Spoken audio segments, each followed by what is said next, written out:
गीता ज्ञान ब्लॉग से मिले अनुभवों से ब्रजभूषण जी को एक बात तो अच्छे से समझ आ गई है कि शायद ही मनुष्य जीवन की कोई ऐसी समस्या होगी जिसका हल गीता में ना हो। युगों पहले भगवान श्री कृष्ण ने जो ज्ञान अर्जुन को दिया था वो इतने समय बाद और एकदम अलग परिस्थितियों में भी हम सबको रोशनी दिखाता है। जरूरत बस गीता तक लौटने की है, इस ज्ञान के महासागर में गोते लगाने की है। उम्र का असर अब पंडित जी के शरीर पर भी होने लगा है। मानसिक स्वास्थ्य तो गीता ज्ञान की बदौलत एकदम सही है, लेकिन उम्र तो शरीर पर असर दिखाती ही है। सो दिखने लगी थी। उनके फैमिली डॉक्टर ने उन्हें नियमित चेकअप के लिए आने की सलाह दी थी और पंडित जी जानते थे कि उम्र के इस पड़ाव पर अपने स्वास्थ्य के प्रति लापरवाही उन्हें भारी पड़ सकती है। इसीलिए वे हर 3 महीने में डॉक्टर के पास चले जाते थे। ये संयोग ही था कि डॉक्टर जोशी भी कभी कभार उनका ब्लॉग पढ़ लिया करते थे। हालांकि उन्हें शुरू में यह नहीं पता था कि इस ब्लॉग को लिखने वाले पंडित जी उनके पेशेंट ब्रजभूषण जी ही हैं। इस बात का पता उन्हें बहुत वक्त के बाद उनके एक दूसरे मरीज से चला।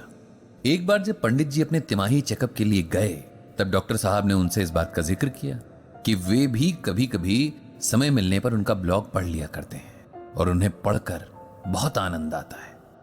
पंडित जी ने उन्हें धन्यवाद दिया और अपना चेकअप कराने लगे। डॉक्टर ने कुछ टेस्ट वगैरह लिख दिए और 2 दिन में फिर आने को कहा।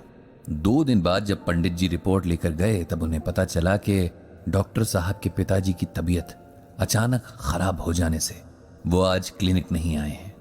पंडित जी ने भगवान श्री कृष्ण से डॉक्टर साहब के पिता को स्वास्थ्य लाभ देने की प्रार्थना की और घर चले गए। फिर अगले 2 दिनों के बाद जब वो दोबारा क्लिनिक पहुंचे तो इस बार डॉक्टर साहब मिल गए।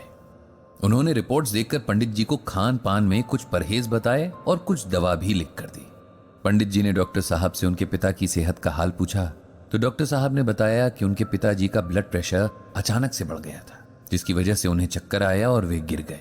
उनकी कमर में काफी चोट आई है और अब वे कुछ समय तक बिस्तर पर ही रहेंगे।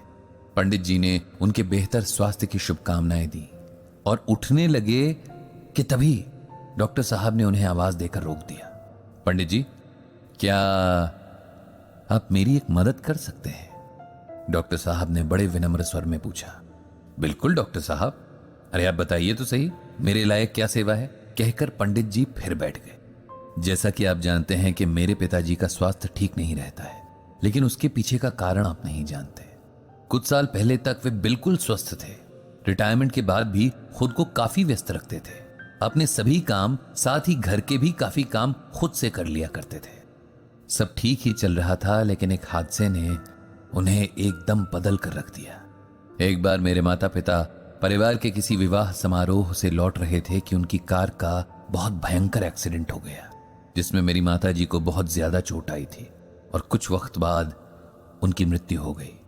पिताजी के शरीर की चोट तो ज्यादा नहीं थी, लेकिन इस हादसे ने उनके मन को बहुत कमजोर कर दिया। अब हर वक्त वे हमारी चिंता में डूबे रहते हैं। हम जरा सा घर पहुंचने में लेट हो जाएं या फोन का जवाब ना दें तो पिताजी बुरी तरह घबराने लगते हैं। उनका ब्लड प्रेशर बहुत ज्यादा बढ़ जाता है। इसमें मैं आपकी क्या सहायता कर सकता हूं डॉक्टर साहब? पंडित जी ने हैरानी से पूछा। पंडित जी, अपने पिताजी के शरीर के रोग तो मैं फिर भी संभाल सकता हूं, लेकिन उन रोगों की जड़ जो है, उनकी चिंता, उनका डर, उसे मैं नहीं संभाल सकता। मेरे पिता किसी मानसिक रोग विशेषज्ञ के पास जाने के लिए तैयार भी नहीं है। अब अगर आपके पास थोड़ा सा समय हो तो आप उन्हें मिल लें, उन्हें थोड़ा समझाएं, गीता का ज्ञान दें ताकि वे चिंता करना छोड़ ना सकें, तो कम से कम खुद पर इतना नियंत्रण तो कर पाएं कि इस वजह से उनकी तबीयत ना खराब हो।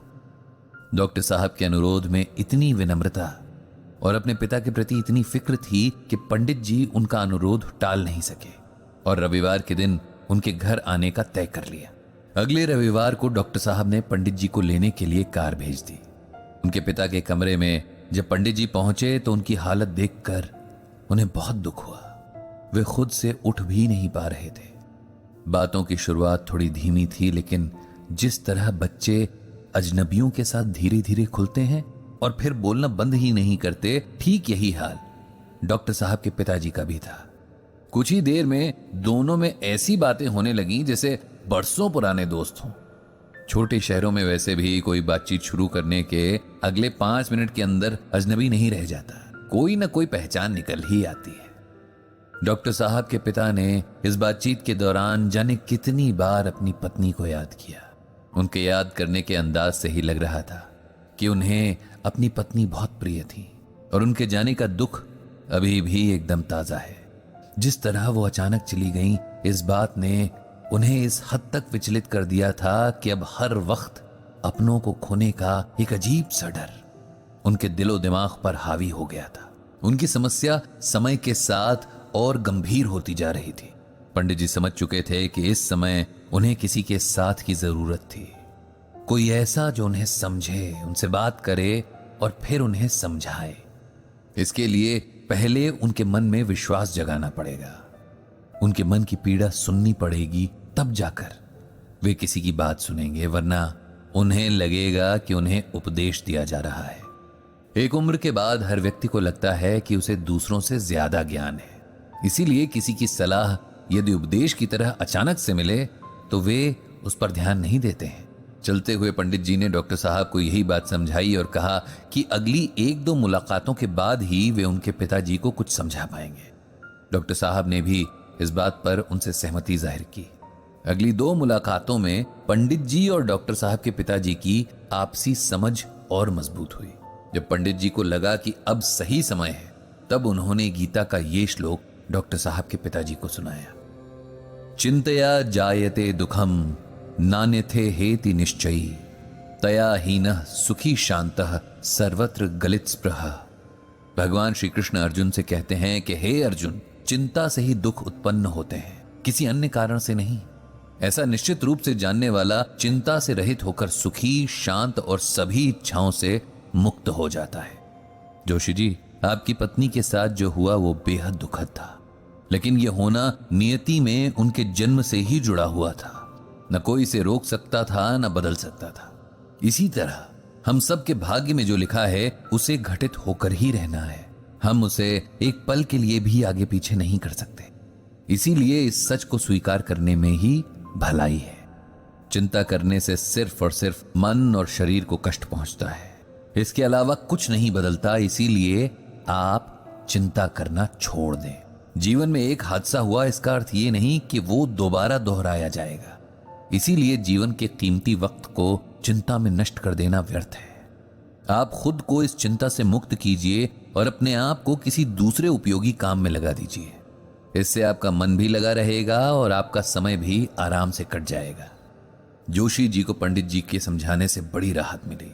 उन्हें समझ आया कि वे व्यर्थ की चिंता के मक्कड़ जाल में फंसे हैं। उन्होंने मन ही मन संकल्प लिया कि इससे बाहर आने की पूरी कोशिश करेंगे। इसके साथ ही पंडित जी ने दोबारा आने के वायदे के साथ जोशी जी से विदा ली और अभी